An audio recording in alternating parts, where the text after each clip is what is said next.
you. What goes on in your gut, you'd probably tell me, I don't know, that's where we digest our food, right? Well, that is true, but it's only part of the story. You might be surprised to learn that the gut is home to 80% of your immune system. So when your gut's out of balance, your overall health is out of balance, and you are at risk to get sick. So one of the country's leading experts in digestive care is back with us today, my good friend, best-selling author. How many books again? 7. Brenda Watson. Hi. And she's here to bring us what she calls the Hope Formula. It's 4 simple steps. We've done fiber, and today we're going to, and we did the omega-3s, and today we're going to talk about probiotics. Right. When one takes an antibiotic, what does that do to the gut balance, and how do you fix it? Well, when an antibiotic means against life, a probiotic means for life. Anti, it kills all bacteria, bad as well as a lot of the good. So when you take an antibiotic, you're wiping out your friendly good bacteria.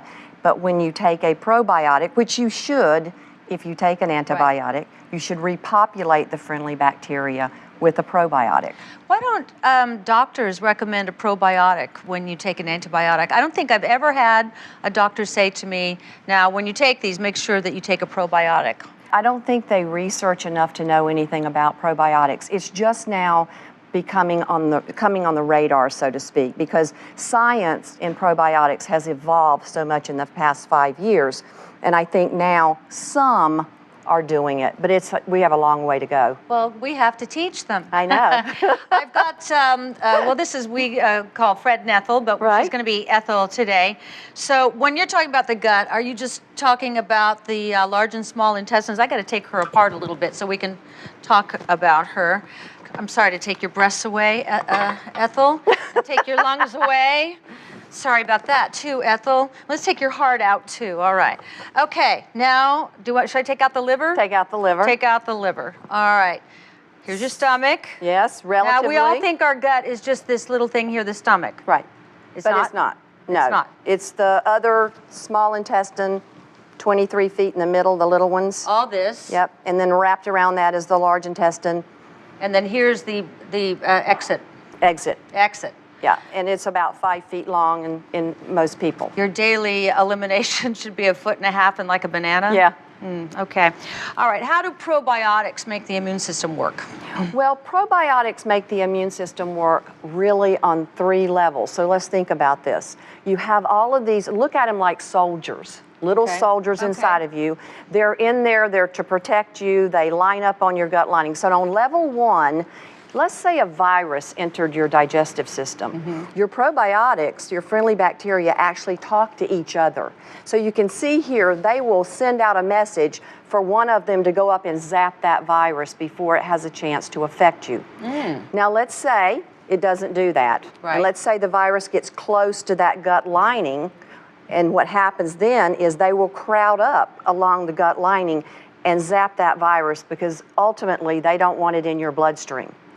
So on level 3, though, let's say the virus gets to your bloodstream. Right. Then the probiotics will actually make a substance that zaps that virus before it makes you sick. To protect yourself from getting sick and getting viruses, then probiotics are important for that. Yes, they can be very, very helpful. Right. What is the right balance? Is that when we're not bloated, or how do we feel when we've got the right balance? Well, you feel good. You would not feel bloated at all or constipated. Think about it this way. We have 100 trillion bacteria cells in our gut.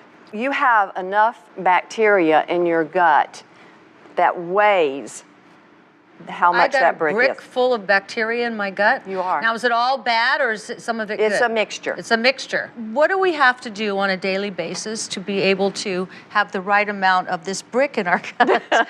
Well, in many cultures, we've moved away from cultured foods in this culture. Every culture ate sauerkraut, or they had some type of fermented food. But we don't do that anymore, and that's one of the big problems. The other problem is antibiotics aren't just from people taking a round of antibiotic from a prescription means, but also antibiotics are in the water of the animals, and they drink the antibiotic water, and that puts the antibiotic in the animal, and then we eat the animal. So we are getting antibiotics all the time. So really important to eat grass-fed organic beef. Yes, because absolutely. of that. How can you tell if you don't have good bacteria in your gut? Well, sometimes people would think like you're going to have a lot of gas and bloating or you're constipated. But a lot of times, you know, it doesn't show up as a gut symptom. What happens down the road is they end up with a chronic health problem and they don't take it back to the gut. I call the probiotic bacteria in the gut your GPS. Your gut protection system, because it's your radar. And if you wanted to test to find out if you were, you know, imbalanced or you've got, you know, bacteria in your gut, what's the best kind of test? Well, you can do something called a comprehensive stool analysis. Is this where you poop in a cup? Yeah.